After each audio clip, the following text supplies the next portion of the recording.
Your conscious mind is the head office of your life.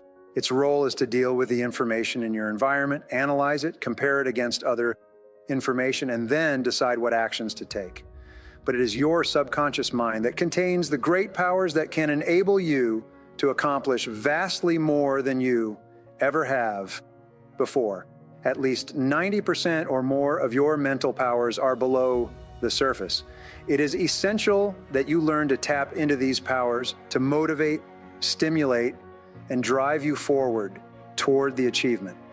Your subconscious mind functions best with clear goals, specific tasks, deliberate measures, and firm deadlines. The more of these, with which you program your subconscious computer, the better it functions for you, and the more you will accomplish in a shorter period of time. As you set your goals and begin moving toward them, it is essential that you establish a series of benchmarks or measures that you can use to evaluate your progress day by day and hour by hour.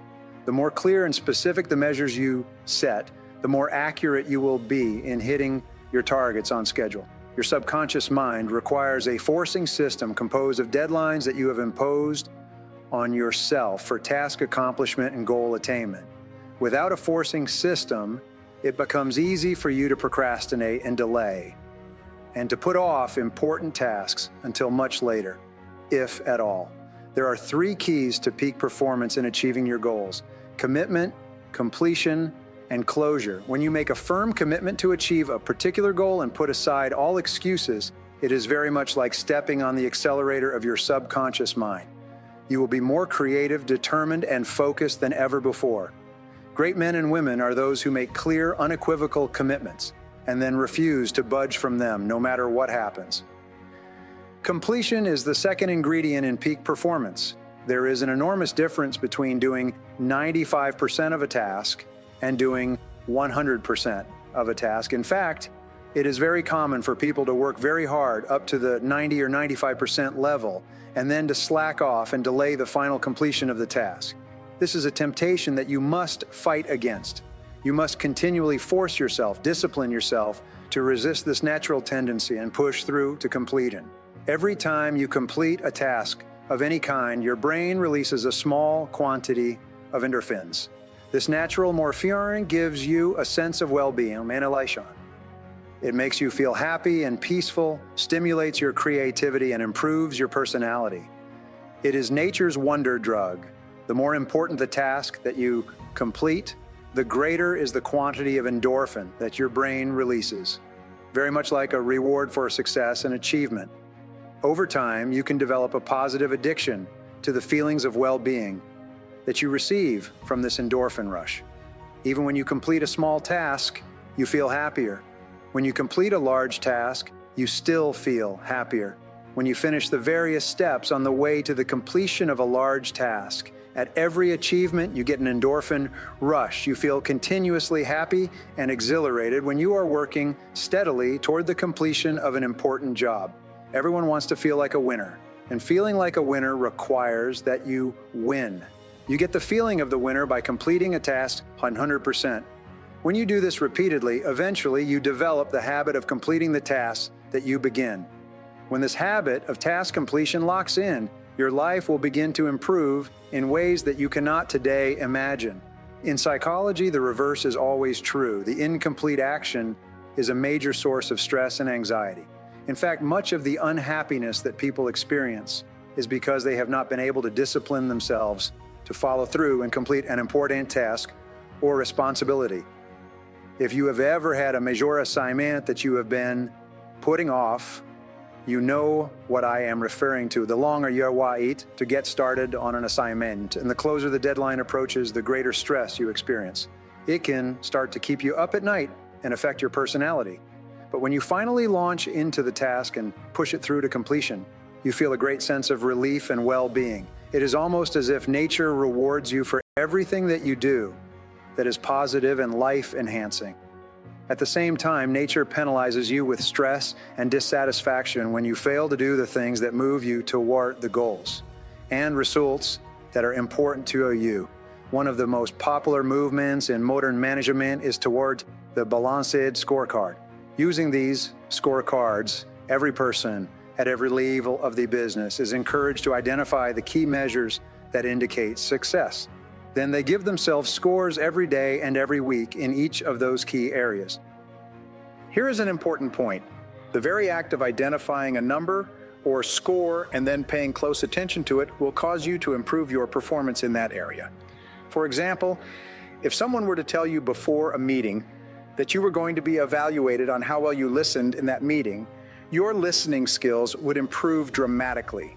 Within a few moments, you would listen far more carefully and attentively throughout the meeting because you knew that this behavior was being observed. In the same way, whenever you select a goal, measure, or activity that is important to you and begin observing or paying attention to it in your day-to-day life, your performance in that area improves. One of the most helpful actions you can take in your own career is to set benchmarks and create scorecards, measures, metrics, and deadlines for every key task that you must complete on the way to one of your goals. In this way, you activate your subconscious forcing system. This forcing system will then motivate you and drive you at an unconscious level to start earlier, work harder, stay later, and get the job done. The third C after commitment and completion is closure. This is the difference between an open loop and a closed loop. Bringing closure to an issue in your personal or business life is absolutely essential for you to feel happy and in control of your situation. Lack of closure, unfinished business, and incomplete action of any kind are all major sources of stress, dissatisfaction, and even failure. In business, they consume enormous amounts of physical and emotional energy. Perhaps the most important ability in the world of work is dependability. There is nothing that will get you paid more and promoted faster than to develop a reputation for getting your task done quickly and well and on schedule. Whatever your goals, make a list of all the tasks that you will have to accomplish in the achievement of those goals. Put a deadline on every one of those tasks. Then work every day and every hour to hit your deadlines. Measure your progress each day as you go along. Speed up or slow down where necessary. But remember, you can't hit a target that you can't see. The greater clarity that you have with regard to deadlines and measures, the more you will accomplish and the faster you will get it done.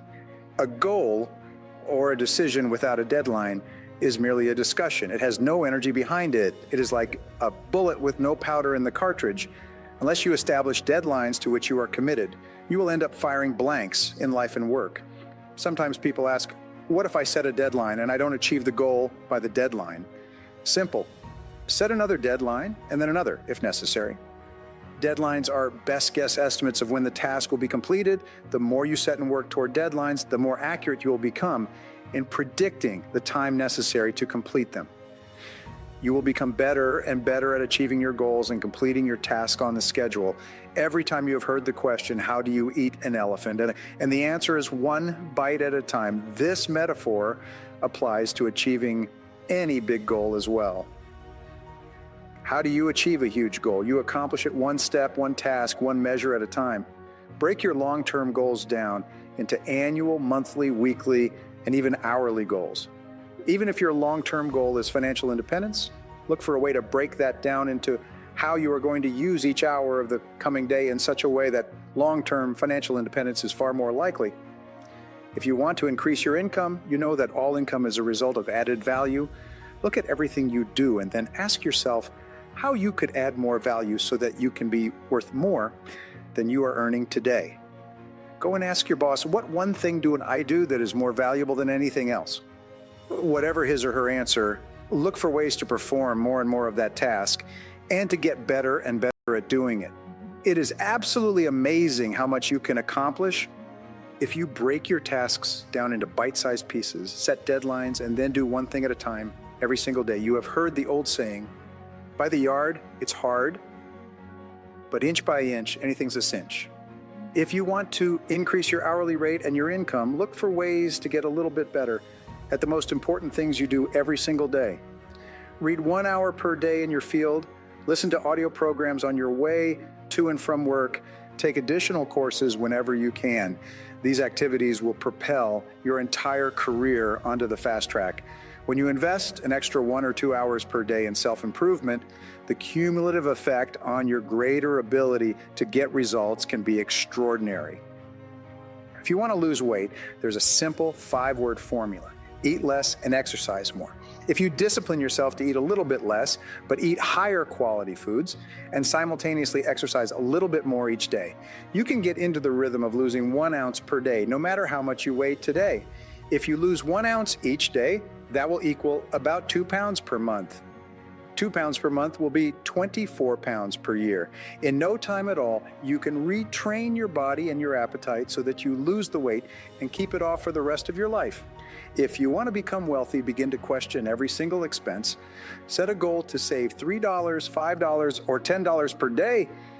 Put this money away in a savings account and never touch it as it grows.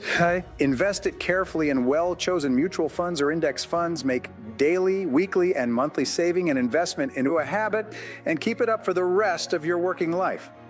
In no time at all, you will become comfortable living on slightly less than you are spending today. As your income increases, increase the amount that you save. In a few weeks, a few months, a few years, you will be out of debt and have a large amount of money put away and working for you. A few years down the road, you will be financially independent. If you read 15 minutes each evening, rather than watching television, you will complete about 15 books per year. If you read the great classics of English literature for 15 minutes each day in 7 years, you will have read that 100 greatest books ever written. You will be one of the best educated and most erudite people of your generation, and you can achieve this just by reading 15 minutes each evening before you go to bed. If you are in sales and you want to increase your income, keep careful track of how many calls, how many presentations, how many proposals, and how many sales you're making each day, each week, and each month at the present time. Then set a goal to increase your number of calls, presentations, and proposals per day. Set a goal to increase your number of sales each week and each month. Every day, measure yourself against your own standards in each area of your life. Analyze your activities carefully and select a specific number that more than anything else determines your level of success in that area. Then focus all of your attention all day long on that specific number. The very act of focused attention will cause you to perform better in that area, both consciously and unconsciously. If you want to be healthier, you could focus on the number of minutes per week that you exercise or the number of calories per day that you eat. If you want to be successful financially, you can focus on the amount you earn each hour or the amount that you save each month. If you want to be successful in sales, you could focus on the number of calls you make each day or the number of sales or the size of sales you make each month. If you want to be successful in your relationships, you can focus on the number of minutes that you spend face to face with the most important people in your life each day and each week. You have heard the saying, what gets measured gets done. There's another saying, if you can't measure it, you can't manage it. Your ability to set specific measures on your goals and then to keep an accurate record and track your performance each day will assure that you achieve your goals exactly when you have decided to or even before.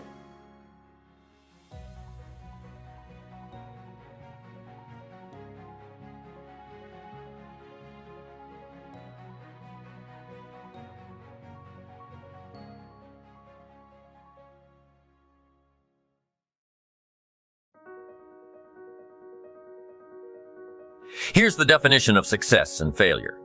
Just make this note. Here's failure, a few errors in judgment repeated every day. Now, you can automatically assume, Mr. Owen, I say, I can understand that. A few errors in judgment repeated every day for 6 years. I'm with my father. I think I told the story the last time I was here. My father, 88 years old, he's never been ill, still hasn't retired. Not long ago, midnight, we're getting ready to go to bed. We've drilled a new well, got some extra water, got some more acres going. He's all excited at midnight. We're getting ready to go to bed. My father's eating what he calls his midnight snack, a little bite to eat before you go to bed. Don't have to go to bed hungry. And I'm watching him eat this midnight snack. Guess what he had? An apple, a few graham crackers, and a glass of grapefruit juice. I said to my father, so healthy, My mom taught us all those good health practices, taught me when I was growing up. Right? I'm an only child. I've never been ill. That's the big 5-0 some time ago. My 2 daughters, 32, 33, never been ill. My grandkids never been ill. I'm telling you, the legacy lingers on. As I watched my father have this midnight snack, suddenly it occurred to me, I know that's part of it. An apple a day. That's gotten to Dallas-Fort Worth, right? An apple a day keeps the doctor away. Good question for this intelligent audience. What if that's true? You say, oh, well, Mr. Owen, if that's true, that would be easy to do. Then what's the problem? It's easy not to do. It's easy not to adopt it as your own personal philosophy. Or the guy next door says a Hershey bar a day. Say, oh no, you've been watching too much television. It is not Hershey bar. You've got to be smarter in philosophy than to fall for the Hershey bar a day when it's an apple a day. You've got to be smarter than that. And if you make that kind of an error in judgment every day for 6 years, I'm telling you, it'll accumulate into disaster. Sometimes in the first year you say, well, you know, I'm so healthy now. What difference is it going to make? You've got to be smarter than that. Just because disaster doesn't fall on us at the end of the first day doesn't mean disaster isn't coming. You've got to be so smart that you look down the road and say, will the errors in my present judgment or philosophy, what's that going to cost me in 1 year, 6 years, 1 month, 6 months? I'm telling you, the money cost and the health cost and the success cost is too gigantic. If you look down the road a little ways and say, are there errors in my current judgment? Like an apple versus a Hershey bar? Is that just a good illustration of some of the rest of my errors in judgment? If it is, that's where I found myself at age 25. I started working when I was 19. I met my teacher who helped turn my life around when I was 25. That's 6 years. At the end of the first 6 years of my economic life, I've got pennies in my pocket. I've got nothing in the bank. The creditors are calling saying, hey, you told us the check was in the mail. I'm embarrassed. I'm behind on my promises. I live in America. I'm a 25-year-old American male. I've got a nice family, every reason to do well, and I messed up. Now what's messed up? I used to think it was the community that was messed up, and the country was messed up, and the government was messed up. If those Democrats ever get in the White House, that'll really mess things up. If the Republicans stay in power, that'll really mess things up. The economy was messed up. Interest rates were messed up. I thought all this stuff was messed up. Then I found out that's not what was messed up. I was criticizing the only thing I had to work with. What was really messed up was my own personal philosophy, my own errors in judgment. And my own personal philosophy brought me, in 6 years, 2 pennies in my pocket, nothing in the bank, and trying to explain why I wasn't doing well living in America. A 25-year-old American male got a family, every reason to do well. Once I understood this, here's the formula for failure. Errors in judgment, being lax about developing your own personal philosophy, killing. It's called accumulated disaster. It doesn't matter whether it's your health or your bank account. A guy's got an empty bank account, probably has high cholesterol. Why? Over the last 6 years, he never paid attention to either one. And it doesn't matter whether it's a dollar, whether it's your money, or whether it's your cholesterol counts. All you've got to do is commit the errors. And just because disaster doesn't fall on you at the end of the first day that you don't eat an apple. You say, well, I didn't eat an apple today and tonight I'm not ill. Well, you've got to be brighter than that. Someday you've got to leave first grade. Reason we make those first grade desks so small so they won't fit at age 25. I mean, right? You don't belong here anymore. Let me give you the secret to success, the formula for failure. A few errors in judgment repeated every day for 1 month starts the weakness, starts the disaster process. You can imagine what happens in 6 years and every other habit that you've got.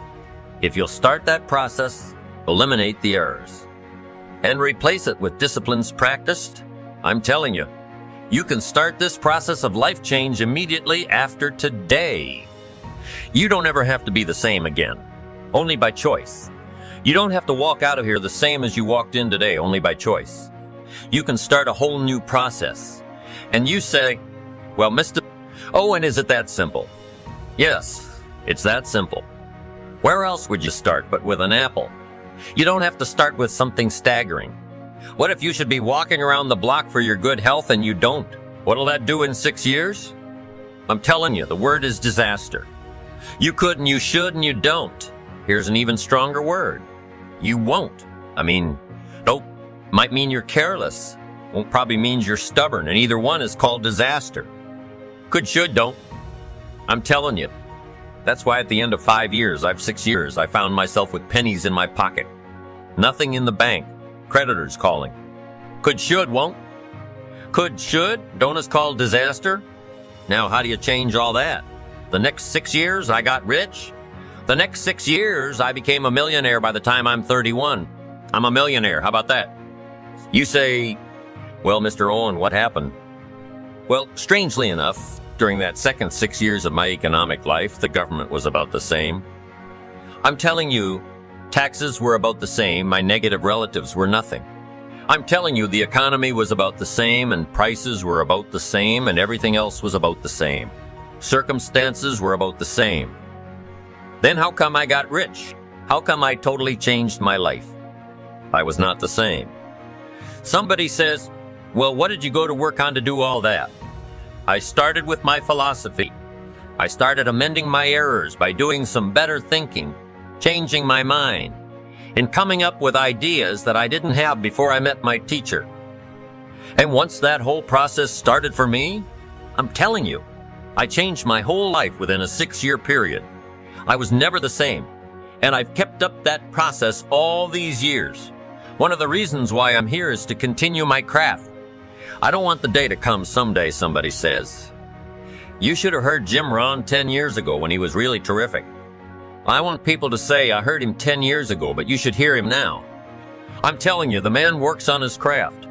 I'm telling you, the man's done some extra reading. I'm telling you, the man doesn't miss a trick. I'm telling you, he's worked hard on himself. That's why he's able to deliver like he does. The same thing can happen for you as a teenager.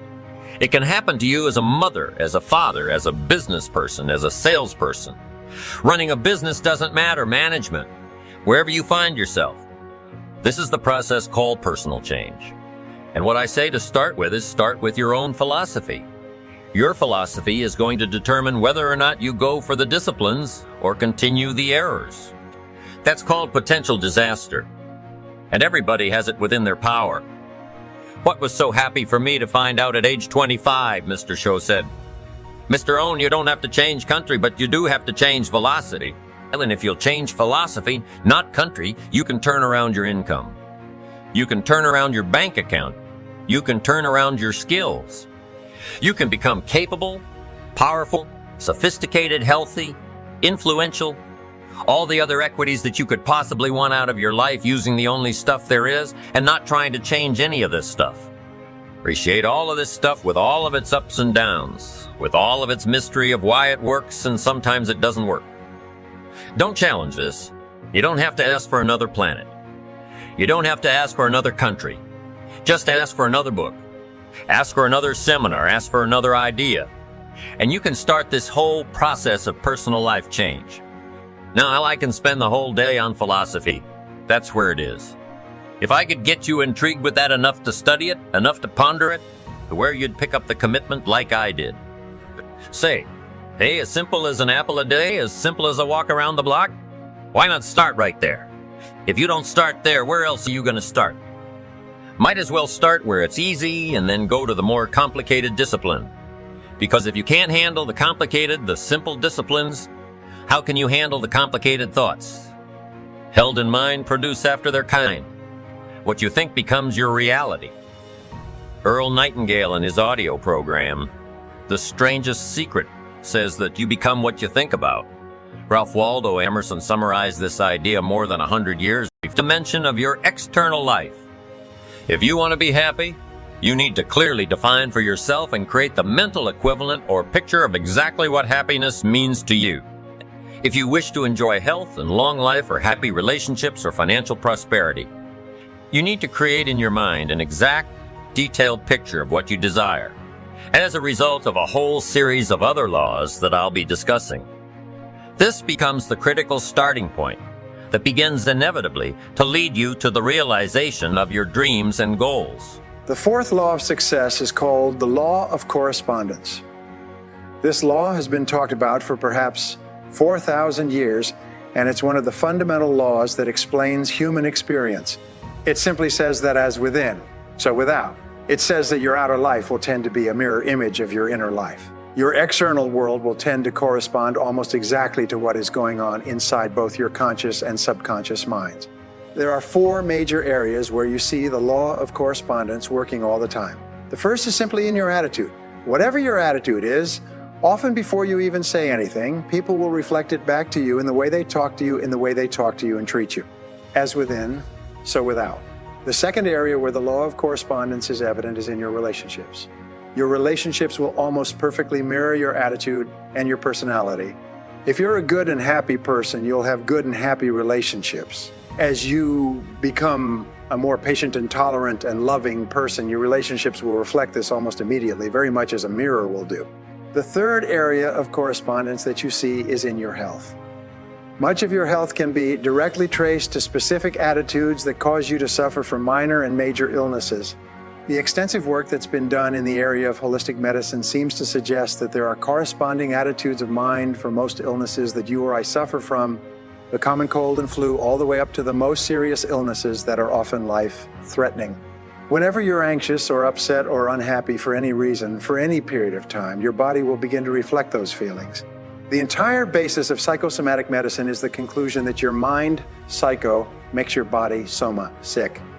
What your mind harbors, your body eventually expresses.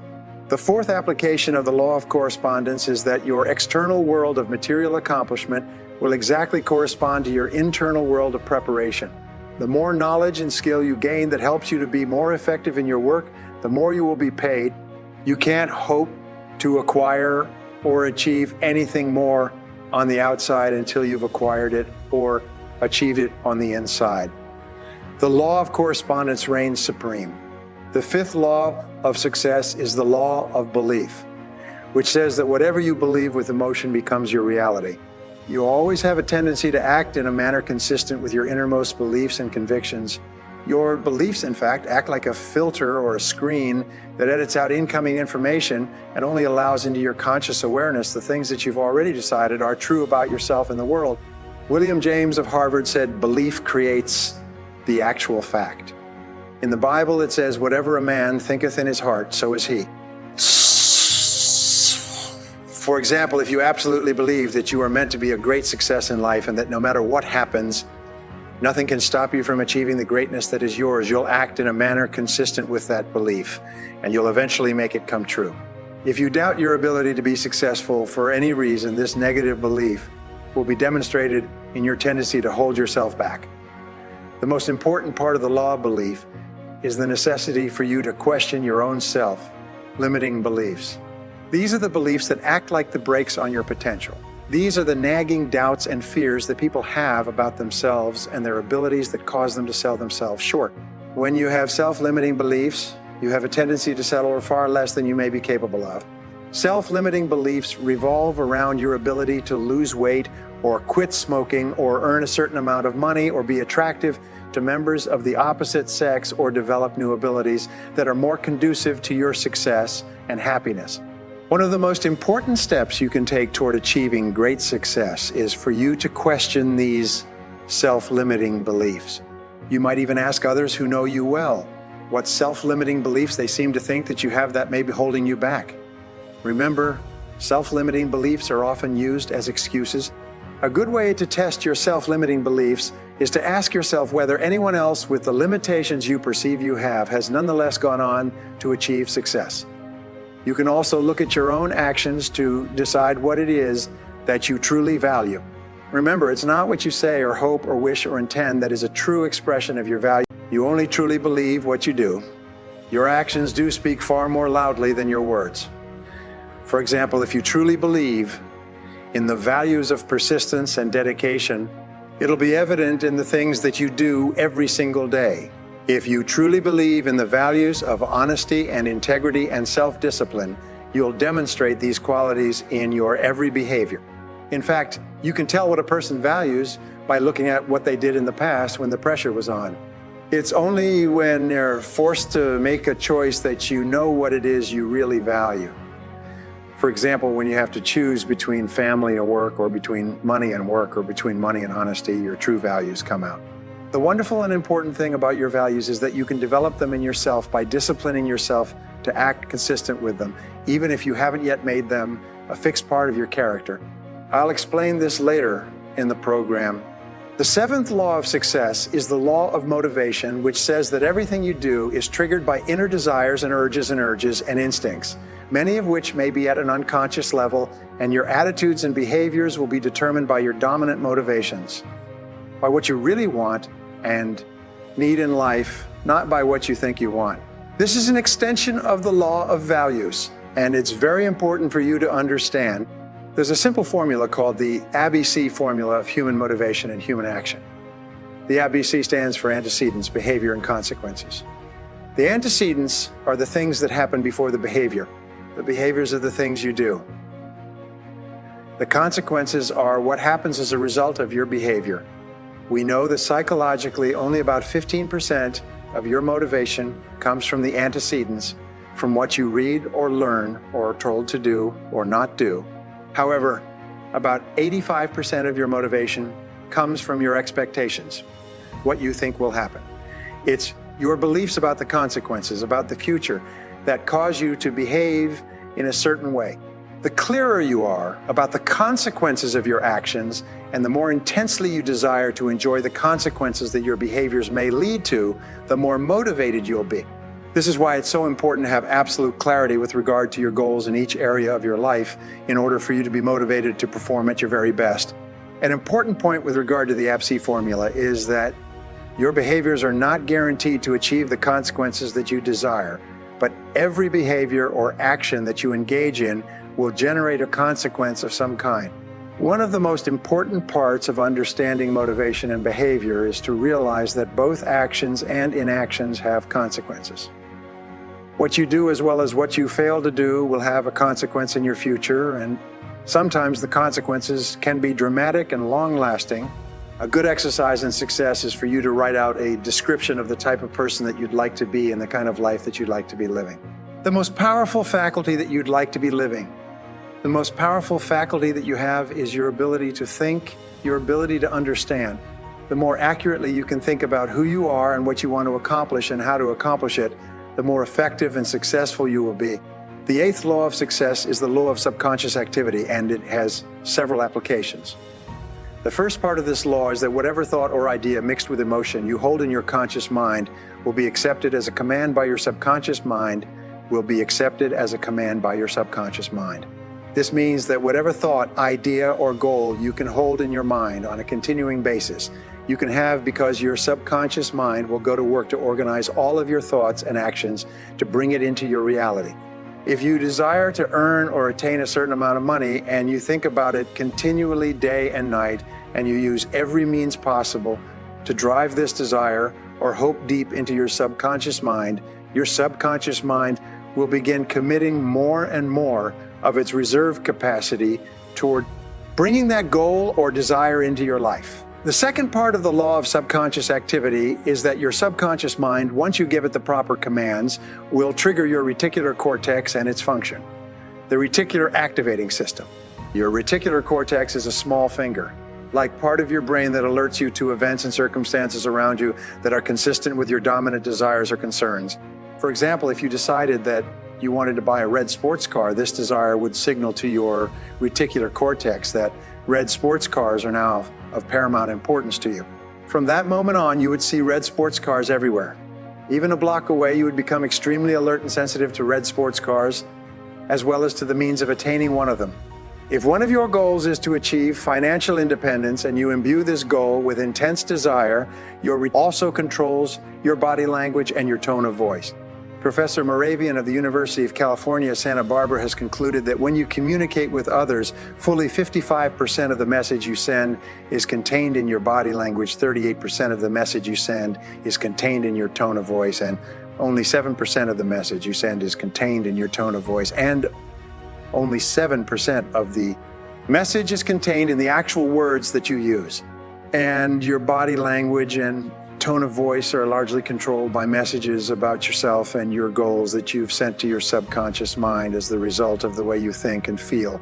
For example, when you've had a success of any kind, you send a charge of emotional energy to your subconscious mind that tells it that you're a winner. For some time afterwards, you walk and talk and act and think like a winner.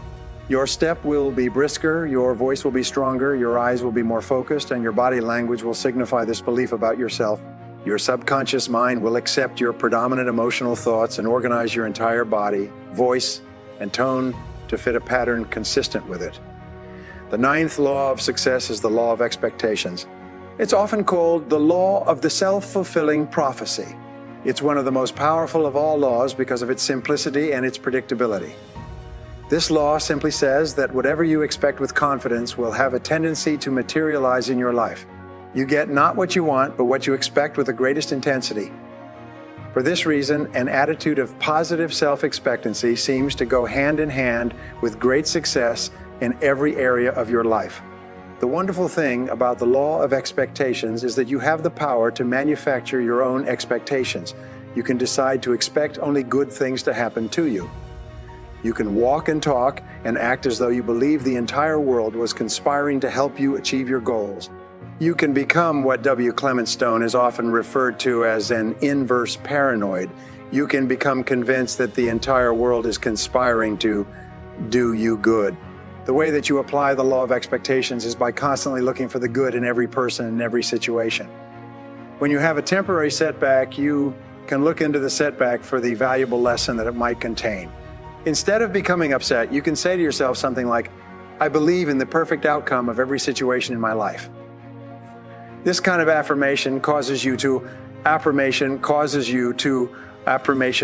you do with a more positive and open and optimistic attitude.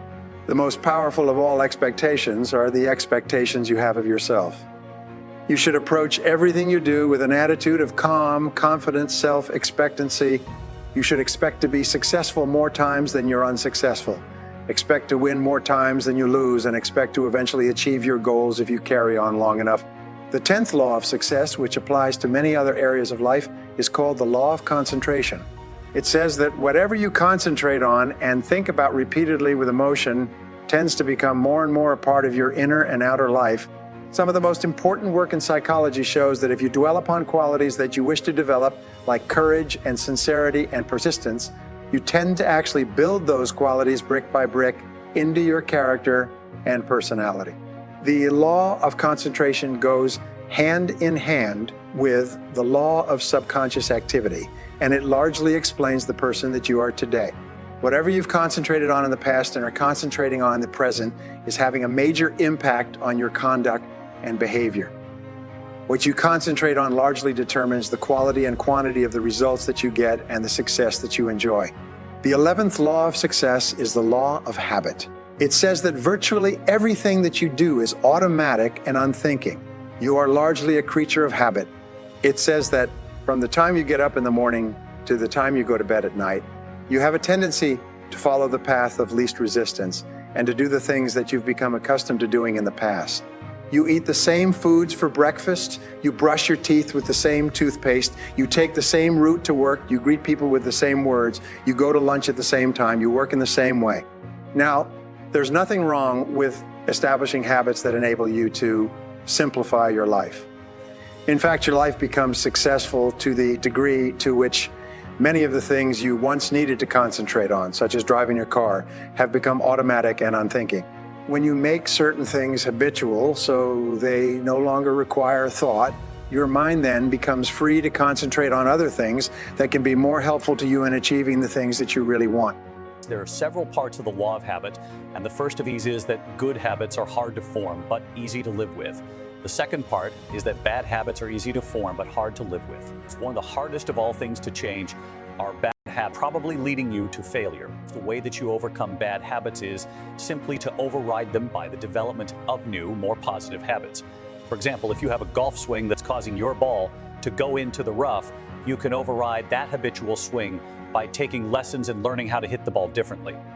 If you have a habit of getting up later than you should, You can override that habit by repeatedly getting up earlier until that new behavior becomes the habit that dominates your thinking and your actions. It's by practicing the law of concentration in conjunction with the law of habit and thinking continually about how you would be with a new habit or behavior. You drive this message into your subconscious mind, and you eventually begin to behave in a manner consistent with the new habits you wish to form. This brings us to the 12th law, one of the most important of all the laws of success, and that is the law of attraction. The law of attraction says that you are a living magnet and that you inevitably attract into your life the people, events, and circumstances that harmonize with your dominant thoughts. This is why we say that whatever you can hold in your mind on a continuing basis, you can have. It's whatever thought you hold clearly and mix with emotion.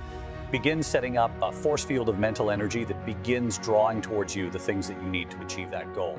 This law of attraction has been written about for hundreds, if not thousands of years.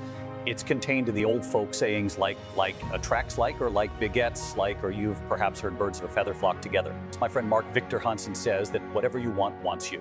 These are all ways of saying that your mind is extremely powerful and that whatever you think, emotionalized, becomes a form of energy like a magnet that's attracting the events and circumstances you experience into your life.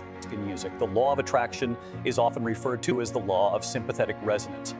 It explains, for example, that if you have two pianos in a large room and you hit the key of C on one of the pianos and then walk across the room to the other piano, the C note or string on the second piano will be vibrating in perfect harmony or resonance with the SECS string on the first piano. One of the most common examples of this law is when you enter a room full of people and you almost invariably have a sympathetic resonance or attraction with someone else in the room. You'll have a tendency to gravitate toward a person with whom you are comfortable and compatible, and that person will have a tendency to gravitate towards you. It's very often two single people at a social gathering will have a level of sympathetic resonance that draws them toward each other and into conversation. It's by the same token, when you have a very clear goal or idea, you will tend to attract people to you and be attracted to people who have ideas and information and resources that can help you to realize that goal. Another illustration of the law of attraction is its opposite, which is the law of repulsion. When you begin to become a particular kind of person because of the way you change your thinking, you will find yourself attracted to people who are similar to you, and you will also find yourself repelling and being repelled by people who don't think the way you do. This law explains why positive people tend to associate with other positive people and why negative people tend to associate with other negative people and why neither group finds the other group of very much interest. You can begin to fill your life with the kind of people that you respect and admire by simply becoming the kind of person in your thoughts that will attract them to you. The 13th law of success is the law of choice, which says that you are always free to choose the content of your conscious mind, but in doing so, you are choosing every other part of your life. Your thoughts control your reality.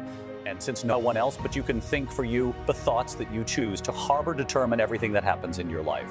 The wonderful thing about the law of choice is that it says that you have complete freedom to think and therefore to be anything that you intensely desire. The choice is always up to you.